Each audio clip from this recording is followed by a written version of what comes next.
Hi everyone, it's Paul, and it is Friday, October 19th, 2012, and the occasion for this video update, because I know I've been not very good at keeping my video blogs going, but today is my 1 year Surgiversary, which is the anniversary of my bariatric duodenal switch weight loss surgery. And so I wanted to give you all an update and let you know how I'm doing, and invite you to reach out and ask questions if you have them, or anything like that. So, the year in review. My surgery was on October 19th, 2011, and by all accounts, the surgery went well. However, in that time, after my surgery, I was not able to keep any food down or drink down, and basically through a lot of testing, they found out that I had a stricture in my stomach, which is a narrowing. Basically, I had a blockage, and what had happened is that my stomach healed, but when it healed instead of being a sleeve, it healed like this, like one of the sides, the side that was stitched up, healed, and it healed like that. So it basically created a blockage. So on December 6th, my surgeon said the only way to really fix this is to go back in and open it back up and fix it and restitch it, and hopefully that will do the trick. And so they did that on December 6th, and then in the next month and a half, I still was not able to, probably because I was dehydrated and malnourished at that point. I was still not able to keep much food down. I was no longer really vomiting because of a blockage, but I was constantly nauseous. I mean, constantly nauseous. So I couldn't eat. I couldn't drink. I mean, if I would try to take a sip of water, I would throw up. It was not pleasant. Um, so in January, beginning of January, they decided to go ahead and put in a central line or a catheter. And so they did that. They put the central line in about right here on my chest, and then they tunnel it underneath to try to eliminate infection sites. They tunnel it under your skin, and then it connects to your jugular vein, basically, right in here, in your shoulder cavity area. And so I was on that for about 6 weeks, and they basically said that, even if you don't eat any food or drink by mouth, you're going to get all of the nutrition that you're going to need through this, what's called TPN solution. It's just a white milky substance. It comes in a bag. I was on it at home for 16 hours a day out of the 24 hours in a day, and was on it for about 6 months, and about 6 weeks. And after about 6 weeks' time, I was actually able to come off the TPN, and really, I kind of forced the issue because in early January, when I had basically overextended my FMLA protected leave with Illinois State, there was no determination of when I would be able to go back to work, and so the university decided to give me a 6-month notice of non-reappointment, which basically meant that even if I was able to come back to work, I would only be employed with Illinois State through July 10th. And so subsequently, I obviously started to do job searches, and in about mid to late February, I had the opportunity to go interview at a university, and I said, I can't very well walk in with this backpack full of solution and this pump that's pumping this TPN solution in my body. And so the doctor said, well, let's do a weaning process. Let's see if we can get you off of it a couple days before you go. Even if you can, then make it for the 2 or 3 days that you're gone. If we have to put you back on it when you come back, then we can always do that. Well, it ended up that I was able to actually go off of it and stay off of it. So I basically, at that point, towards the end of February, I actually was able to start eating. I wouldn't say regularly, but I was actually able to start eating and drinking food, and did not have to have the infusion anymore. But also, as a result, when I had the second surgery in December, they had a drain that was in my side, and when they pulled that drain out a week after the surgery, I developed an infection. And so during this whole process, I guess I would say during from the middle of December for about, I would say about 6 weeks, home health care had to come actually every day and pack that wound because the wound was so large underneath the skin that they didn't want the wound to close up on the top and then have infection underneath, so they had to actually pack the wound every other day. And by packing it, what that does is it promotes healing from the inside out. And so that took probably close to 2 months um, to completely resolve itself, which kind of about coincided with the end of my taking the TPN solution as well. So then finally I was released to go back to work on April 15th, and basically worked from home from April 15th through July 10th. Um, they basically gave me project work to do and research and that kind of stuff, and so I did that from home. Um, and so I've obviously been doing the job search thing since then. Have had a few bites, had a few interviews. Some places I came in number two. A lot of places, I mean, a number of places actually closed the search entirely and decided to start all over again, so they didn't hire anybody, and that's a little disheartening. And I'm still waiting to hear on a couple of interviews that I've had recently. One at Bowling Green State University, which would only be about 45 minutes away from home for me. And I also am happy to say that I am doing a Skype interview next Tuesday at Texas State University for the director of the LBJ Student Center, which is an amazing opportunity. I've been to Texas State a couple of times when I lived in Corpus Christi, and it's a beautiful university in Texas Hill Country. It's in San Marcos, Texas, which is about midway between San Antonio and Austin, and it's a great place. It's a phenomenal university. It's a great facility. So I have some renewed excitement about that. Physically, I started this whole process weighing 376 pounds, and currently, as of this morning, I weigh 183 pounds. So I have lost a total of 191 pounds. So I've lost more than half of what I was. My original goal was 175 pounds, so I'm only about 8 pounds away from my goal, and this is at the 1 year anniversary, which so I think is really good. My most recent set of labs, I just had labs drawn Tuesday in preparation for my 1 year follow-up appointment next week with my surgeon's office. To give you a little bit of background, when I started this process, I was diabetic, a type 2 diabetic, and I was on two forms of diabetes medications. One was metformin, and one was glipizide. And I was on 4 high blood pressure medications.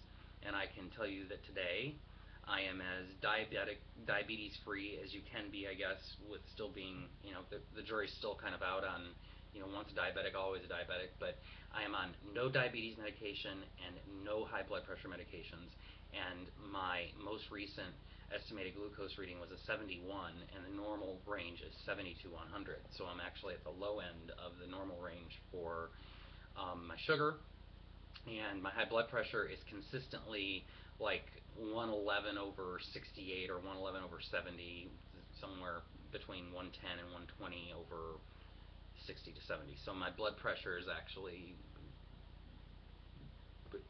better than probably most.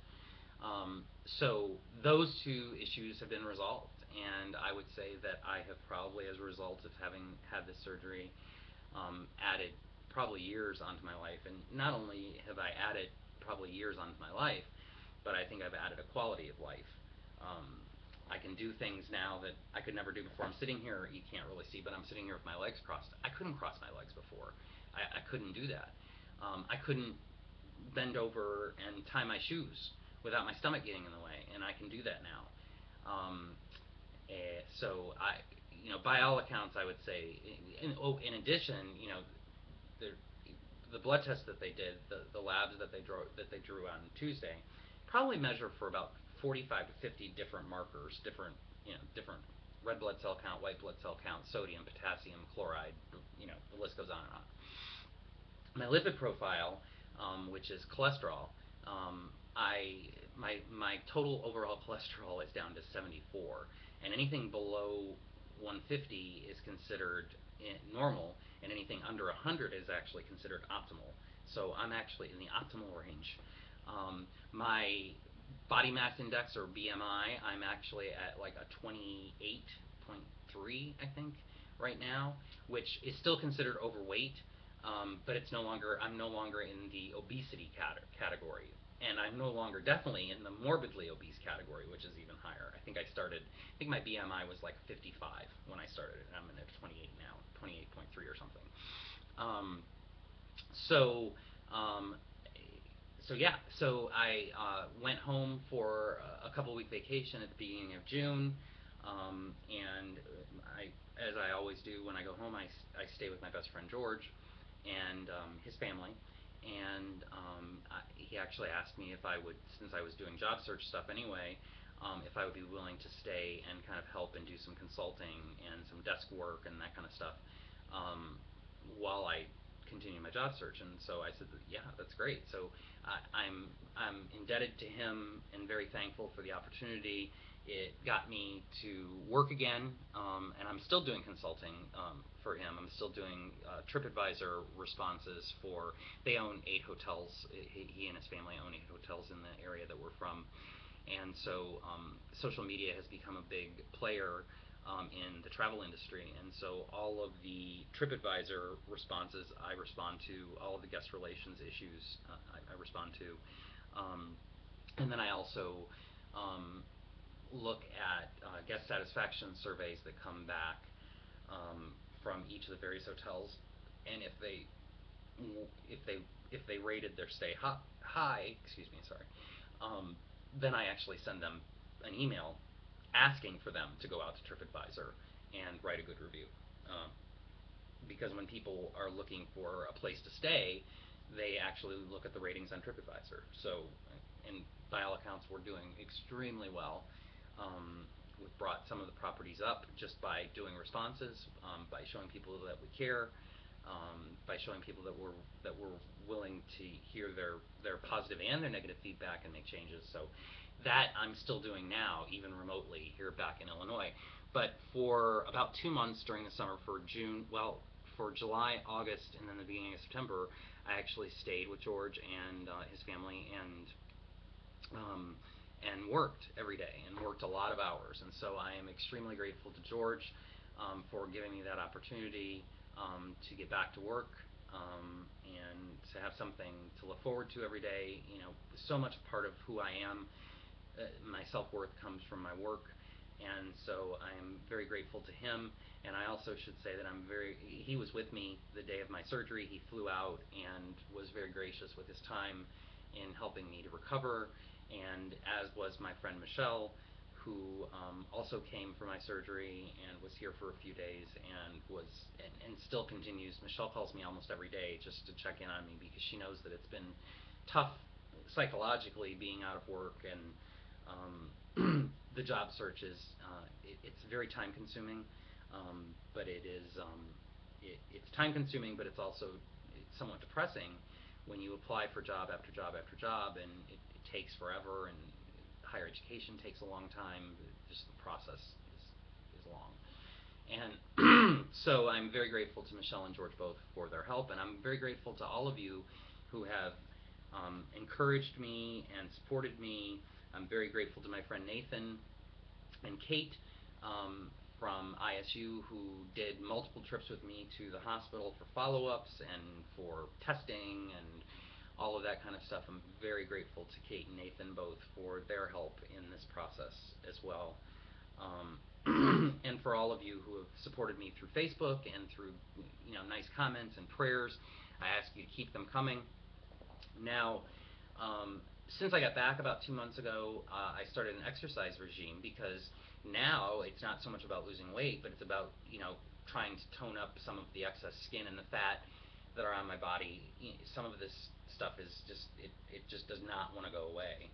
And so I started doing treadmill every other day for about 30 to 45 minutes. I got it down to where I was walking about 2 miles a day in 30 minutes, a little bit over 30 minutes. But what I would do is and what I got to at least was that I would um, walk for 5 minutes, and then I would jog for a minute, and then walk for 5 minutes, and then jog for a minute, and so on and so forth throughout the 2 miles. Well, then I also decided, well, in addition, because that's certainly good, and it's burning calories, and it's increasing my cardiovascular health, which is great, but it's not building a lot of muscle, at least not in my upper body.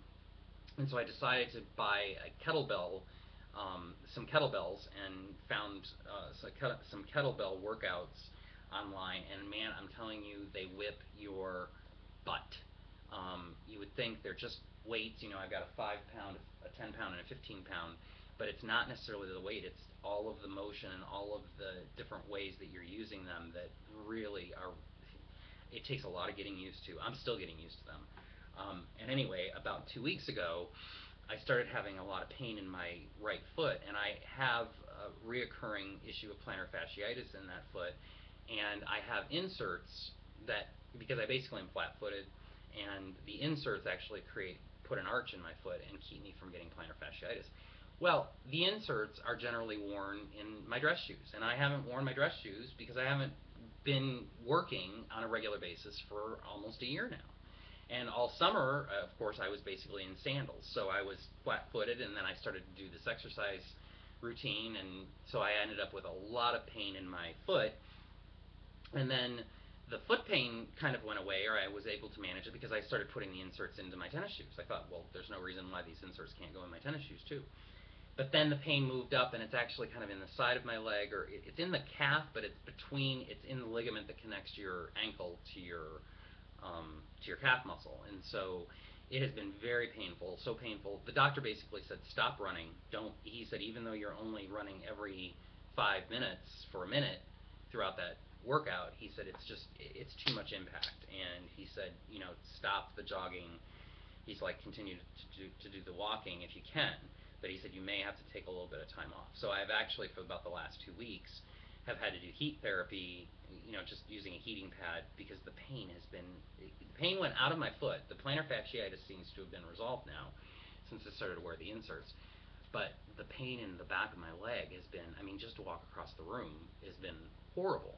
So it's getting to a point now where it's much better. I can stretch it, just sitting here, I can stretch out my calf muscle, and it feels a lot better. And so hopefully within the next couple of days I'll get back on the routine. Don't know about the kettlebells. I've watched a lot of video on YouTube and other places online, and have heard a lot of horror stories about the fact that you can cause a lot of damage if you don't take some classes from some who knew there were certified kettlebell trainers. But I may just do curls or something to build up my biceps or whatever, and maybe reduce the kettlebell workouts, because I think that also, the lunges and the squats, I'm telling you, that tough. For any of you out there that have done it, you know what I'm talking about. So anyway, I think that's about it. As I said, I've lost 191 pounds as of today, and it's been 1 year today, and so I'm feeling good physically. If anybody were to ask me, well, a lot of people have asked me, with all of those complications and side effects and all of that stuff, would you do this all over again? And I have emphatically said yes, every step of the way, because I can do things now that I could not do before, like I said, and I don't get short of breath going up a flight of stairs. Like I said, I can run on the treadmill for a minute at about between 4 and 4.5 miles an hour, which would have been inconceivable before. And the only reason that I can only do it for a minute now is because I'm still physically out of shape. I may have lost a lot of weight, but I still physically need to increase my overall health, my overall cardiovascular health, as well as my muscular health and all of that kind of stuff. So if any of you have any questions, like I said, I'd be more than willing to answer them. If you're considering bariatric surgery, obviously every person has to make their own decisions based on their own life. One of the worst side effects or complications that I got from this was that I basically lost my job, and that has been the worst part and that has been the most depressing part, and it's been the most boring part, and it's been the hardest part. But as a lot of my friends have said, you can always get another job. You can't always get another life. In fact, you can't get another life. So I think I did the right thing for me. The jury's still out where I'll end up with a job. I'm incredibly bored in Central Illinois. I need to get out of here. It's just not the place for me. There is no social activity. I need to be in a place where I can thrive again, where I'm put in the position every day to meet new people and be exposed to new ideas and that kind of stuff. And that for me is not necessarily Chicago or New York or Philadelphia or LA, because I did the Philadelphia thing, as most of you know, for 8 years. But it definitely needs to be in a larger metropolitan area than I'm in now. And it's not even necessarily Bloomington Normal. I mean, even if I lived in Bloomington Normal, it would probably be better than living here in El Paso, because living in El Paso, I mean, there's 1,500 people that live in this town. There's not even one stoplight in the town. It's a blinking red light. That's it. That one blinking red light. So that kind of gives you an indication of what kind of activity is going on around here. So anyway, I just wanted to let you all know that I'm doing well. Thank you for all of your prayers. Thank you for all of your thoughts. Continue to keep them coming. I'm obviously digging deep right now in terms of the job search. I hope to find something that's mutually beneficial for me, as well as the institution that I end up working for. Very excited about this Skype interview, like I said, that's coming up next week. In the meantime, if any of you have any questions, or if I can help in any way, please feel free to reach out to me, and I'll do whatever I can. And I will try to be better about giving you updates. In fact, this has taken me about an hour, because I hope this video, well, the video is now at about 21 minutes. I did this video 21 minutes ago and tried to upload it and realized that my microphone wasn't turned on. So I did the entire video and it's all silent. So all you see is... So I had to redo the whole video. So anyway, hopefully it comes out this time. But I see when I talk, I see the volume meter moving, so I'm thinking that's a good sign. Before that wasn't there, but I didn't know it was supposed to be there. So anyway, I hope all of you have a good Halloween coming up, and All Saints Day, and Dios de los Muertes for my Hispanic friends, and a good holiday season also. And like I said, if you've got any questions or need anything, please feel free to reach out to me. Until next time, see you later.